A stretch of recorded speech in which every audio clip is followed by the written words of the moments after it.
మహిళలను అన్ని రంగాల్లో ప్రోత్సహించిన వ్యక్తి నందమూరి తారక రామారావు అని స్పీకర్ చింతకాల అయ్యన్నపాత్రుడు అన్నారు. ఆ దిశగానే సీఎం చంద్రబాబు పయనిస్తున్నట్టు చెప్పారు. తిరుపతిలో జరుగుతున్న జాతీయ మహిళా సాధికారత సదస్సులో పాల్గొన్న అయ్యన్న ఆడబిడ్డల అభివృద్ధికి మరికొన్ని తీర్మానాలు చేయాల్సిందన్నారు. అందుకు పార్టీలకు అతీతంగా అందరూ సహకరించాలని కోరారు. చిరుద్యోగులు సైతం నో వర్క్ నో పే విధానం అనుసరిస్తున్న ఈ రోజుల్లో కొందరు ఎమ్మెల్యేలు అసెంబ్లీకి రాకుండానే జీతం తీసుకుంటున్నారని, ఇదెంతవరకు సమంజసమని ప్రశ్నించారు. అసెంబ్లీకి రాని వారిపై చర్యలు తీసుకునేలా మార్గదర్శకాలను సిద్ధం చేయాలని సమావేశంలో పాల్గొన్న లోక్సభ స్పీకర్ను కోరారు.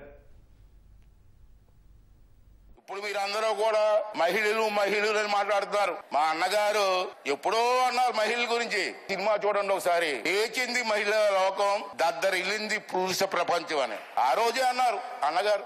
ఆస్తులు అక్కన్నారు, రాజకీయాల్లో మహిళలు రావాలన్నారు. సర్పంచులు, ఎంపీటీసీలు, జడ్పీటీసీలు, ఎమ్మెల్యేలు, ఎంపీలు అందరికి కూడా ఈరోజు మహిళలకు ఇస్తున్నారు.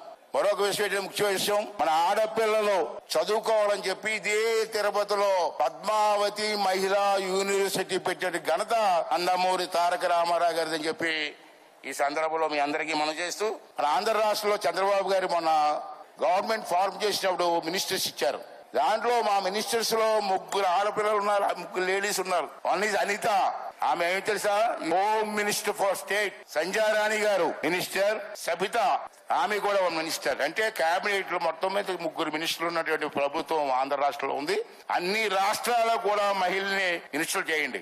అప్పుడు లేడీస్ కి ఒక బలం, ఒక ఐక్యత వస్తుందని చెప్పి ఈ సందర్భం చేస్తూ, చిరుద్యోగులు సైతం నో వర్క్ నో పే అన్న స్లోగన్ మీద వెళ్తున్నాం. కానీ మన ఎమ్మెల్యేలకి అది వర్తించదా? మన ఎమ్మెల్యేలు శాసనసభకు కూడా రావట్లే. ప్రజలు ఎన్నుకొని మా సమస్యలు పరిష్కారం చేయండి మహాప్రభు అని చెప్పి మనకు ఓట్లేస్తే అసెంబ్లీకి రారండి, రారా?